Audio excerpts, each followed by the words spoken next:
Hey guys, welcome back. Tisha here for another chapter read of Becoming Free Indeed. This is chapter 9, Finding True Love. When Jeremy and I married, he was the pastor of a small church in Laredo, Texas. It was the first time I lived away from home. In fact, at the time, I was the only Duggar kid not living in Northwest Arkansas. Today, there are two. Jeremy and I live in Los Angeles, and my brother Justin and his wife live in Texas. I felt ready to move out of state. I didn't foresee any issues being away from my family. My thoughts were centered on marrying Jeremy and starting a life with him. I assumed everything would be fine when we got to Laredo. I was wrong. Not long after we settled into our new life, I found myself feeling anxious in social settings, including church. While I was genuinely excited to go to church on Sundays, I worried about relational side of things. I had attended church nearly every Sunday since I was born, and I didn't remember ever feeling this way. Like most kids who grew up in church, I'd experienced moments of indifference, weeks where there were other places I would rather be. But for the most part, I did always love attending church. I had visited all kinds of churches throughout my travels, and I had never felt anxious because I was with my family. They were my security blanket.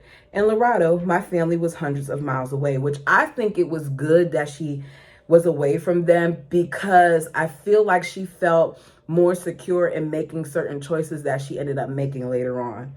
I had to learn how to build genuine relationships on my own.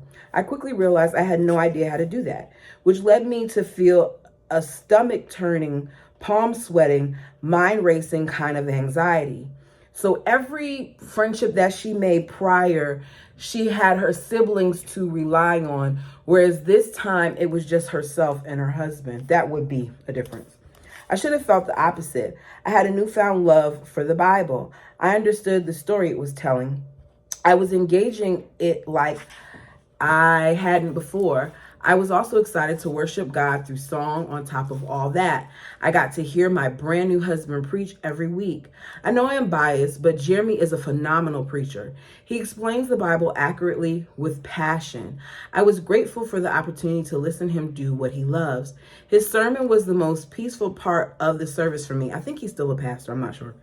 The calm in the storm. The anxiety came before and after the service, when it was time for me to strike up conversations with other members of the church. When someone from the congregation would approach me and ask the simplest questions like, "How are you doing?" I'd stumble throughout a trite response. "I'm fine, how are you?" Most never knew that while I was giving them guarded, cliche answers, I was experiencing full-scale internal panic. My mind would hurl the same accusations at me again and again. Don't say the wrong thing. Don't say the wrong thing. Don't say the wrong thing. I didn't want to embarrass myself. If I was in a group, especially when I was with Jeremy, I didn't feel this social anxiety. It only paralyzed me during one-on-one conversations. One of my lowest moments happened a few months after moving to Laredo. Determined to meet new people, make friends, and be a good pastor's wife, I scheduled brunch with a young mom in our church. She is one of the sweetest, kindest people I know. There was nothing threatening about her. Still, that morning, I told Jeremy I couldn't do it. I cried right up until I left for the restaurant. Goodness gracious. I was terrified I'd say the wrong thing or wouldn't know what to talk about. That goes back to the scrutiny that they're placed under, though, as being Duggars, because she went from being a Duggar to now being a pastor's wife. So in some ways, she's still kind of in the spotlight. I was worried that she wouldn't like me or would think I was weird and awkward. Somehow, I managed to drag myself to the restaurant. I didn't bring an appetite with me. I ate my food, but didn't enjoy it. I was nervous the whole time. From the moment we sat down together until we said our goodbyes, I felt like I could burst into tears. Not long after that, my social anxiety caught up with me. I was at the house of another lady from church, and she was asking questions to get to know me. I don't remember what she said that triggered my reaction. She was being sweet, thoughtful, and kind, but I suddenly started to cry. The pressure of figuring out what to say combined with the fear of saying the wrong thing became overwhelming. I couldn't keep back tears. They started to pour out of me. My host was gracious and understanding. I don't remember what she said when she realized I was crying, but I remember her being gentle and patient. That's serious if that's what's happening. She prayed for me and gave me the space to talk or to not say anything. I'm grateful for her understanding, and I wish I would have opened up a bit more to her. Moments like that almost didn't feel real. They were more like out-of-body experiences. They weren't who I thought I was. Growing up, I was one of the most social Duggar kids, always with my parents or at least one of my siblings. I was an extrovert, the girl who wanted to live in the big city surrounded by people. I was the kid who didn't mind talking to strangers. I walk up to people at stores and start telling them about Jesus. Starting in my teenage years, I traveled all around the world and met thousands of people. I've spoken at conferences in front of large audiences. I wonder what happened. No anxiety in those settings, but put me in a cute brunch restaurant with a sweet friend from church and I'd freeze. Examining my social anxiety. Before moving to Texas, I can remember just a handful of times I'd gone on one-on-one to coffee or a meal with a person who wasn't part of my family. I didn't have many close friends who weren't also siblings.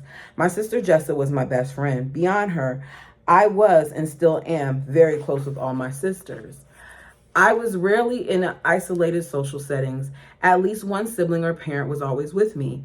When we traveled, filmed for the show, spoke in front of audiences, or interacted with people on mission trips, we did it together. My family was my security blanket.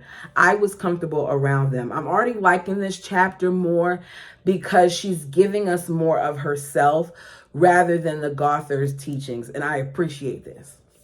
That dependence on family transferred to Jeremy as soon as we married. If he was with me, I was comfortable. He's incredibly confident in social settings, so I would follow his lead. But if Jeremy wasn't with me and I had to hold a conversation, I didn't know what to say. Part of that is because I simply had no practice. So her socialization skills were off because the only time she socialized was through her siblings, really. Another reason those conversations were difficult was because I had always believed there is a right answer and a wrong answer to everything. Saying the right thing was part of being a light to the nations. I thought that by projecting confidence, knowing what to say, and always smiling, I would make my faith look more appealing to the world. I could do that in front of large crowds. It was as if there was a script to follow. The same was true on TV. I knew how I was supposed to talk and act when the cameras were rolling. When traveling for the show, a book signing, or a mission trip, I would interact with a lot of people, but they were passing acquaintances. I would repeat the same cliches over and over during those introductions, and I was always with my sisters. So if I didn't know what to say, I could turn to one of them. This is one of the things that I struggle with. I hate small talk, y'all. Like, I hate it, which is why sometimes you see me just jump straight into the video because I hate the small talk. Getting to know someone by myself forced me out of the performative mindset. It put me in an unpredictable situation because I didn't know the other person. I didn't know what they expected me to say. I had no idea how to make them happy. I didn't know who I was either, so I tried to adapt to the other person's personality or I'd freeze. If life consists of moving from one script to the next, then life itself becomes a performance. That's essentially what Gothard taught me life should be. This lack of, sorry y'all, something's in my eye. This lack of authenticity makes developing close relationships incredibly difficult. If I'm worried about saying the wrong thing, of stepping out of my role in the drama of life, then I can't get to know someone and they can't get to know me. Growing up, I thought I had to perform for the world, putting a joyful, self-assured countenance on at all times. For women particularly, this exception seemed to often extend to the home.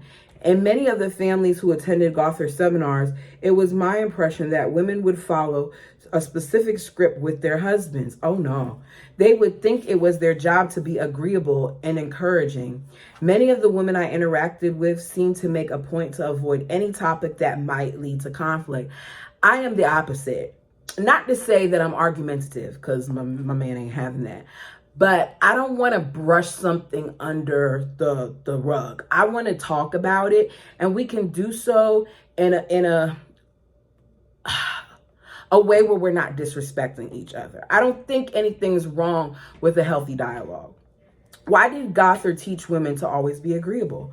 Because if they complained or argued with their husbands or failed to support them, those husbands would look to other women for support and submission. Why is it that the men can do whatever they want to in Gothard land, but anything that the woman does wrong means that she's the reason why her husband can step out, or she's the reason why he may be lusting for someone else? That's wrong.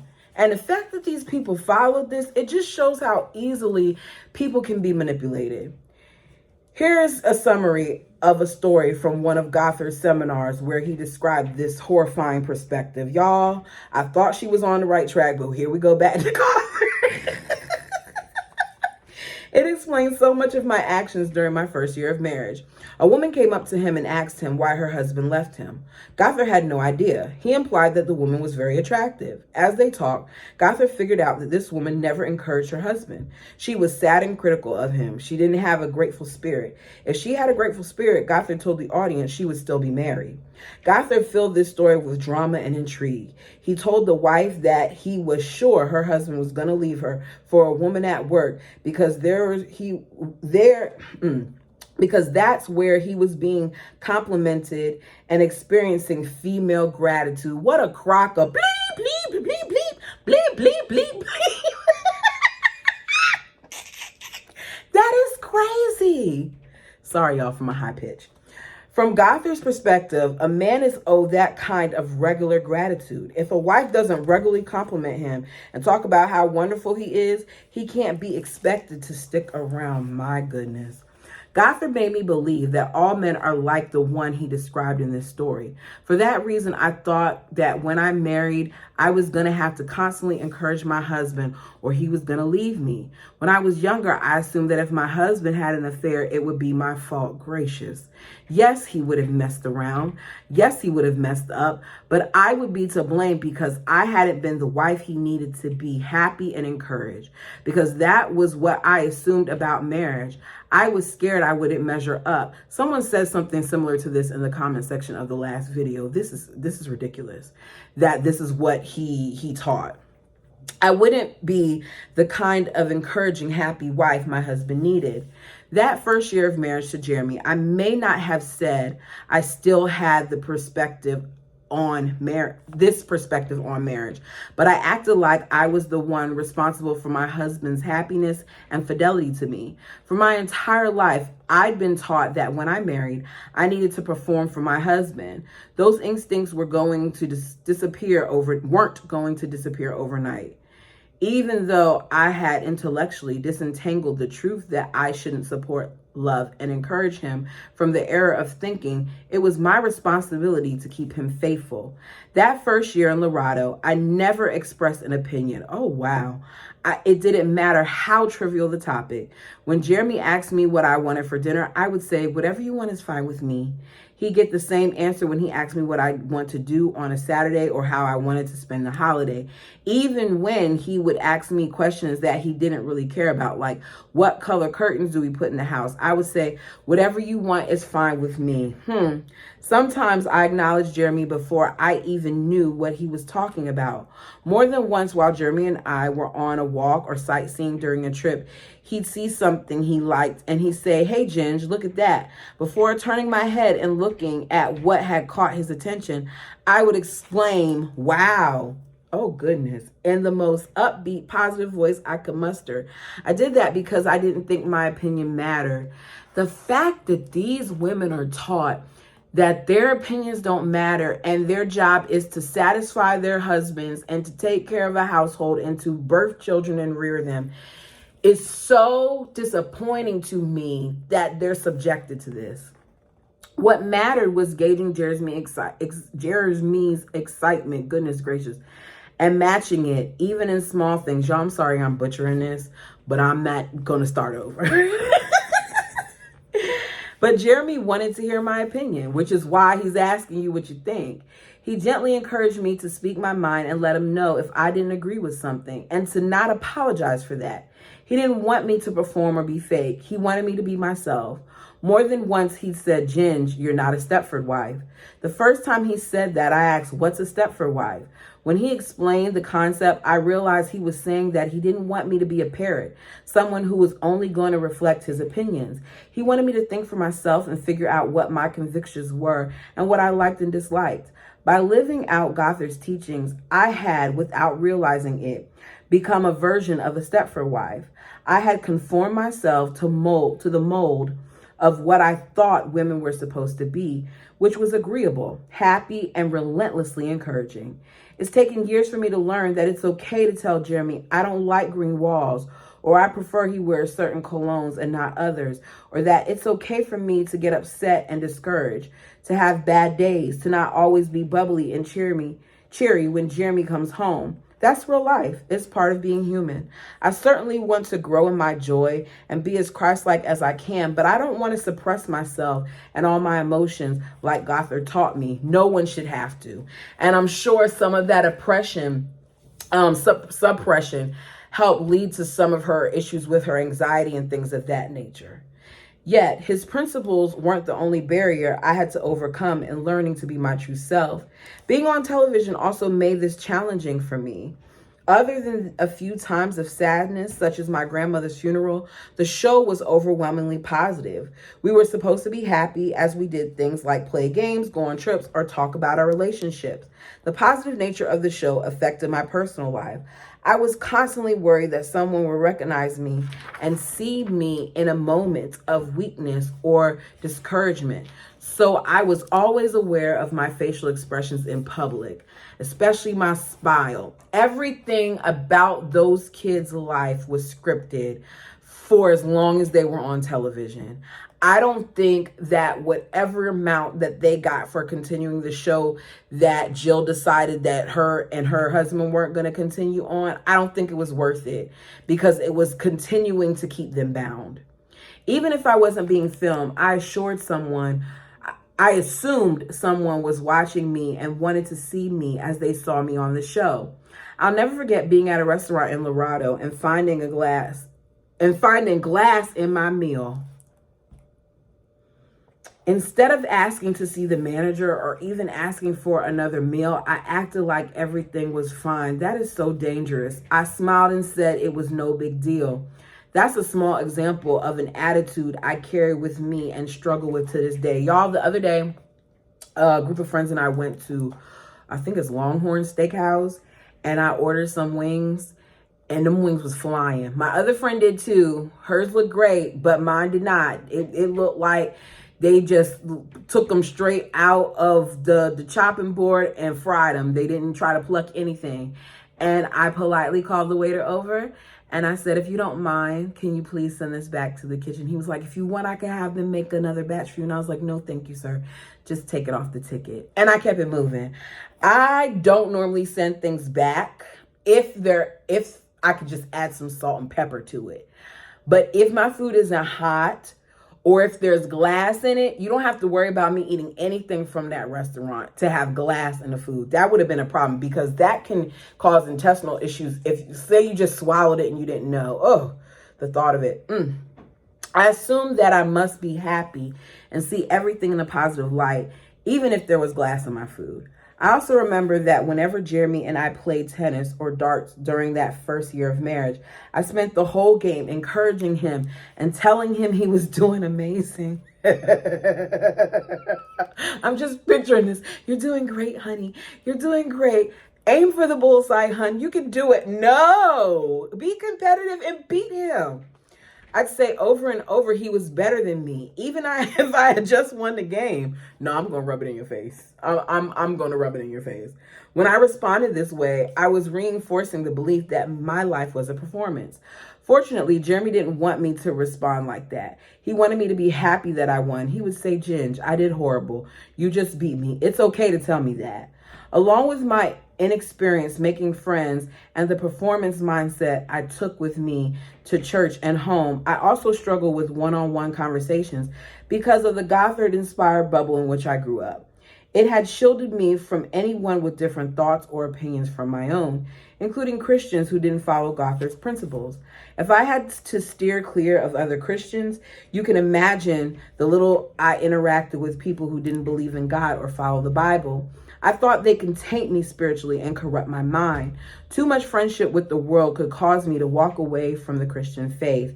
I learned James 4:4, which says, "Do you not know that friendship with the world is enmity with God? Therefore, whoever wishes to be a friend of the world makes himself an enemy of God." This lack of interaction with the world made it hard for me to understand why anyone would do things a different way than I did. If someone listened to music I didn't listen to, or dressed in ways I never would, wore earrings in places I wouldn't, dyed their hair pink, or ate food I would never eat, I thought their decisions were not only wrong, but also weird. Of course, there's a lot of irony in what I'm saying, especially for anyone who watched the Duggars on TV and thought we lived our lives. But when you live in a community as insulated and isolated as mine was, you assume the way you live is normal and right. In Laredo, I didn't know anyone who'd grown up exactly like I did. No one at Jersey's church was from the IBLP world. Good for them. They were the kind of Christians I hadn't interacted with much. They didn't grow up with the same convictions I did, and even though I was gradually changing my convictions, I still was having a hard time interacting with people whose lives and backgrounds were unfamiliar to me.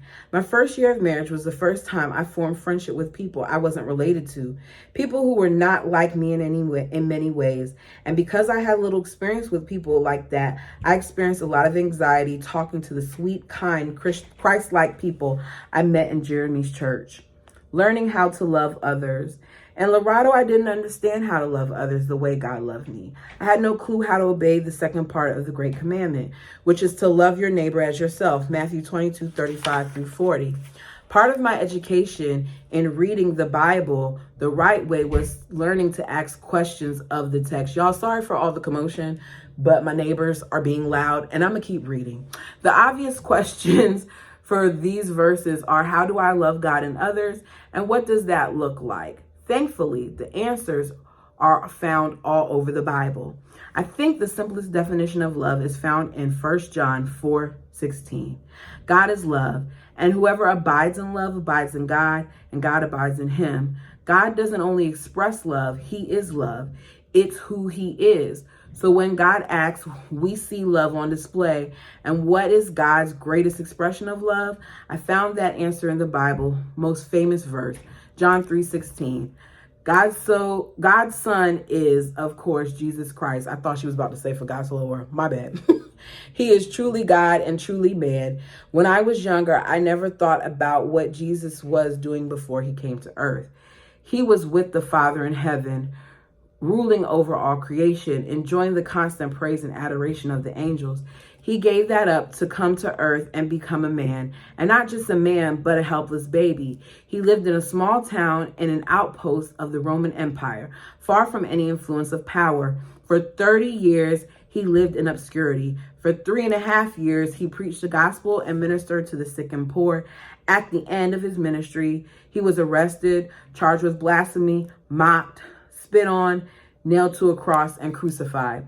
And that wasn't even the worst part. While he hung on the tree, God punished him for the sins of the world. Jesus was innocent. He hadn't sinned once during his 33 years on earth. That's still so hard to believe. He was the only man in history ever to do that. His pure life made him perfect, the perfect substitute for me and you. The suffering Jesus endured that day is unimaginable. For a few hours, Jesus became sin. He made him to be sin who knew no sin, so that in him we might become the righteousness of God. 2 Corinthians 5:21. This verse and so many others tell me that people can become as righteous as Jesus because of what he did. He died on the cross. How? It's actually quite simple. Believe in the Lord Jesus and you will be saved. By coming to earth, resisting all temptation to sin, suffering unimaginable hate from creatures he had formed in their mother's wombs, facing the holy wrath of his own Father, dying and then rising again, Jesus made a way for us to be saved, go to heaven, and live with him forever. All we have to do is believe. That's the best news I've ever heard. What does any of this have to do with my social anxiety in Laredo? Everything. Jesus' life and death, resurrection show me exactly what it looks like to love someone. Love is self-sacrifice. It's others focused. It's giving all of yourself for the good of others. That's what Jesus did. But that's not what I was doing in Laredo. I was thinking mostly about myself and worrying about how I was coming across. I was focusing on my appearance, my words, and my reputation. When I was having brunch with that young lady, I wasn't thinking of her. I wasn't giving all of myself to her. I was holding back. When I broke down in tears at my friend's home, I was overwhelmed because my focus was inward. Love in turns outward. If love is giving all yourself for the good of others, that doesn't just mean your strengths, it also means your weaknesses. I used to think that the best thing I could do was to be happy and agreeable all the time. I don't think like that anymore. Now I see the best thing I can do for others is to be honest, vulnerable, and self-giving. At that brunch, I wish I had told my sweet, kind friend that I was struggling. I wish I had told her how little I knew and how much I wanted to learn about loving God, loving others, being a pastor's wife, and living in Laredo. I'm sure she would have given me wonderful advice. I'm sure she would have shared much more about herself. We probably would have had prayed together. I know our relationship would have been stronger for it. Instead, I smiled, ate my food, made small talk, and thought only of myself.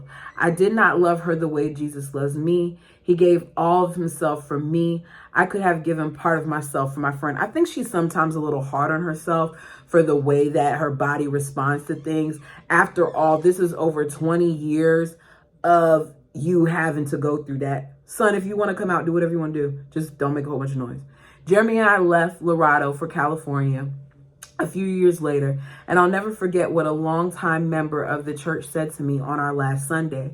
She told me that she was going to miss me and that she regretted that she hadn't gotten to know me better. She said it seemed like I had kept people in the church at a distance, and she wished I hadn't. Wow, she was so right.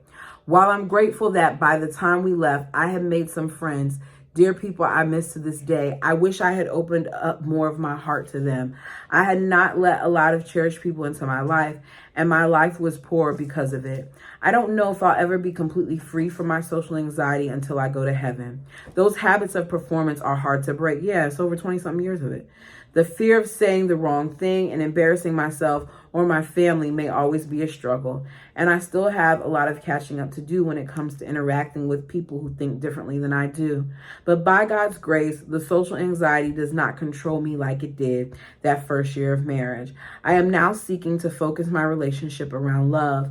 It's my desire to pursue a self-giving care for others that is marked by the kind of love described in 1 Corinthians 13. Love is patient and kind. Love does not envy or boast. It is not arrogant or rude. It does not insist on its own way. It is not irritable or resentful. It does not rejoice at wrongdoing, but rejoices with truth. Love bears all things, believes all things, hopes all things, endures all things. Love does not seek its own benefit. That's what I was missing. But now I see that self-giving love instead of self-protecting performance not only causes others to flourish, but also frees me from so many burdens. Love, God's love for me and my love for him and others, cast those burdens aside. And that is the end of chapter 9. And I will see you all. No, let me know what you think of this chapter. If you have not realized it yet, I'm doing like every other day during the week. So I'm alternating between the book and between old Sister Wife episodes. And on the weekends, I'm off. But this is going up on Friday. So if you're a part of the book crew, I'll see you again on Tuesday. Like, comment, and subscribe. And until next time.